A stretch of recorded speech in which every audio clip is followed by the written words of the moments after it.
President Macron, I just want to start off on a very positive note in terms of what I think is evolving here. I think there is consensus that is clearly embraced by everyone that we need to address climate and poverty because they go together. There's a nexus. And as it were, we need to burn the candle on both sides. So that's important. So that's agreed.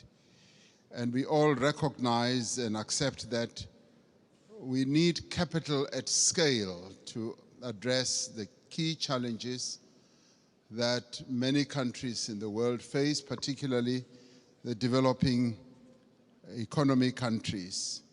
And we also would be agreed that there needs to be more cooperation and coordination between your development banks, multilateral development banks, and the private sector. There needs to be coordination so that there is no fragmentation, which you kept talking about. But I think what is important to many of us is that there should be solid consensus on the reform of the financial architecture of the world. Because without that reform, the dreams and the objectives that we have to address our challenges will not be realized. And those reforms need to touch on a whole range of issues.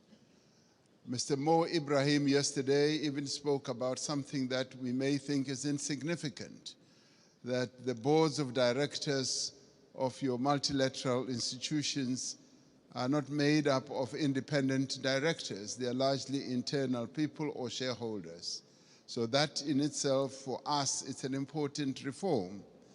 We also need to look at the distribution of the special drawing rights.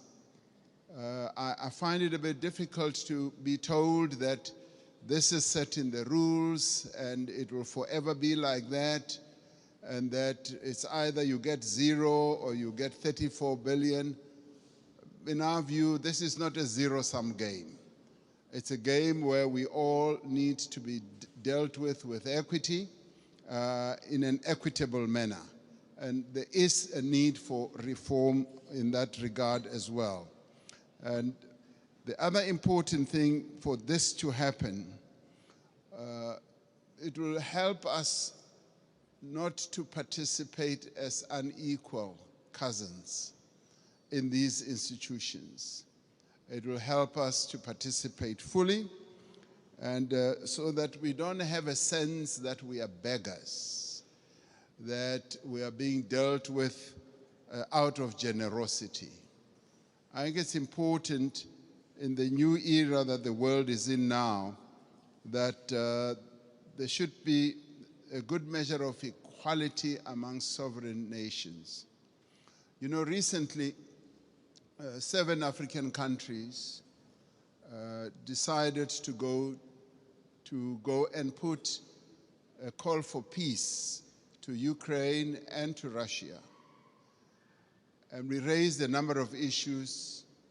Zambia was represented, Comoros was represented, Republic of Congo was represented, Senegal was represented, Uganda, as well as South Africa.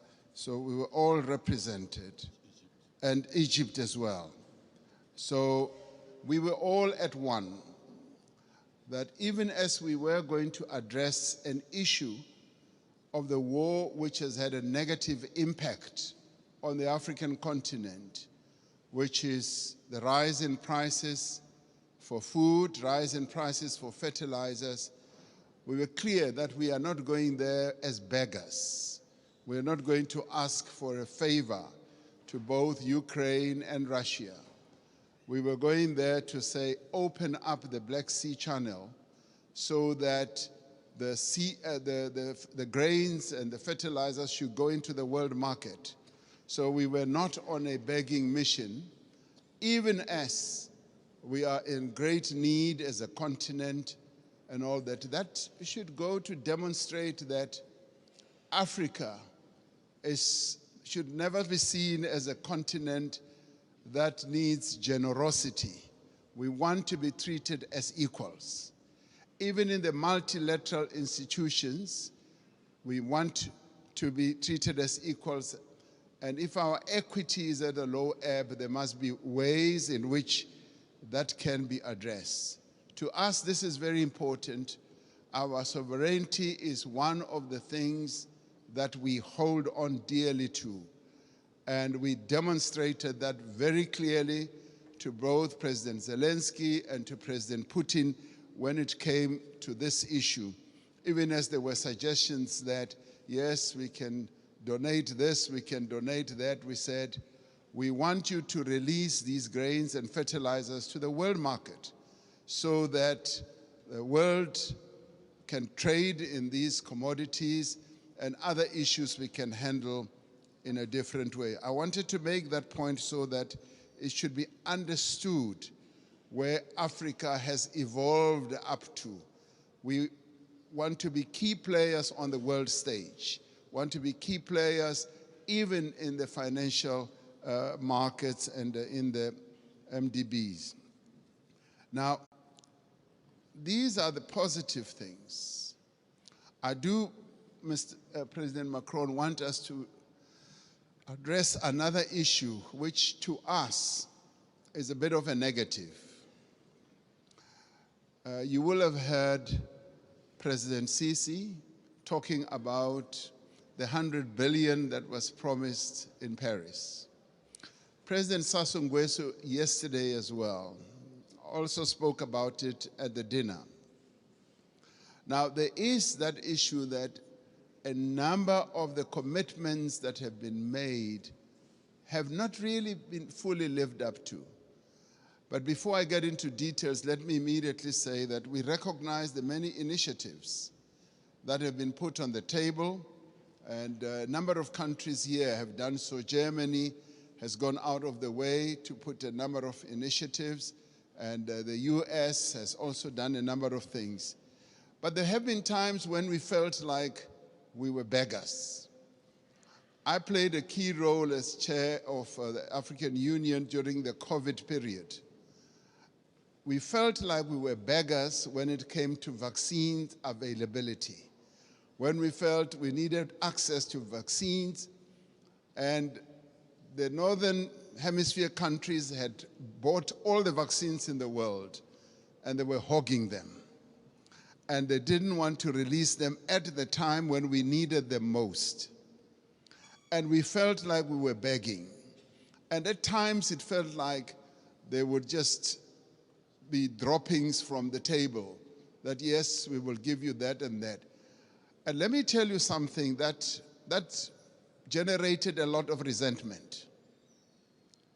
We resented that, and it got worse when we said we want to manufacture our own vaccines. And when we went to the WTO, there was a lot of resistance, enormous resistance. And we kept saying, what is more important, life or profits by your big pharmaceutical companies?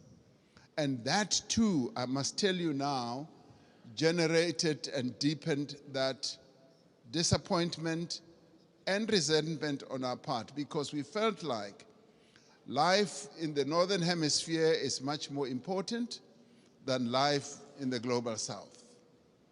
And these are issues that need to be addressed. And I'm glad that we are all seated here like this, because we've got to get to the heart of these matters and address them. Now, I come to promises that have been made. And Chancellor Scholz was saying, we've got to walk the talk. Yes, we want to see the talk being walked. President Sassou Nguesso yesterday said at the dinner, $100 billion was promised per year. And he was saying, I've never seen that. And many of us will testify that that $100 billion has never really been made available. And this should stand out as something that needs to be addressed. Because sometimes we sit at conferences like this and say, yes, we'll make this available, and we believe you. We believe you, but now the tire must hit the tar. We must now see action flowing from that. Now, I want to then talk about something very practical.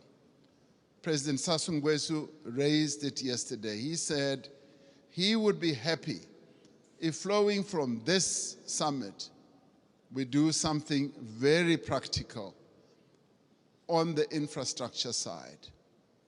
Having said that 600 million people in Africa do not have electricity, and yet we've got all the resources to generate electricity, particularly the mighty Congo River, and that there have been plans to build a number of power stations that will generate, in my calculation, up to 70,000 megawatts.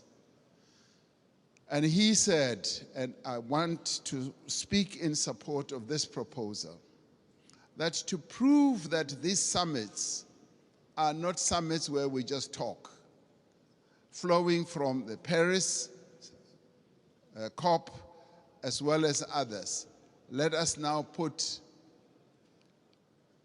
money on the table and collectively say we are going to address this mega project. A mega project which will in the end generate electricity for up to 12, 15 African countries all at one go. And this is a project that I think the multilateral development banks here working together, the call that you've made, President Macron, can actually fund. And where, as we rise from this, we should be able to say the Inga Dam is now going to be developed into the Inga Power Station, the one that President Sassou Nguesso mentioned, and the next one as well. If we can do that, then we as Africans will now be convinced that these summits are really meaningful. We will now go home and say, you know what, it's worthwhile going to these summits, coming to Europe, and to listen to all the promises because they are willing to act on the promises. This is what President Macron, I believe, will be one of the most important outcomes. The reform of the financial architecture, as well as a practical project, infrastructure project that is going to add a lot of value. President Sisi and I have been talking about a railway from Cape Town to Cairo for years. We will leave that for the next summit, but the one on generating electricity and building power stations on the Inga Dam is the most important, that is immediate, that I believe needs to be addressed now. Let's get that done, and then we will be convinced that you are serious with the promises that you make. Thank you.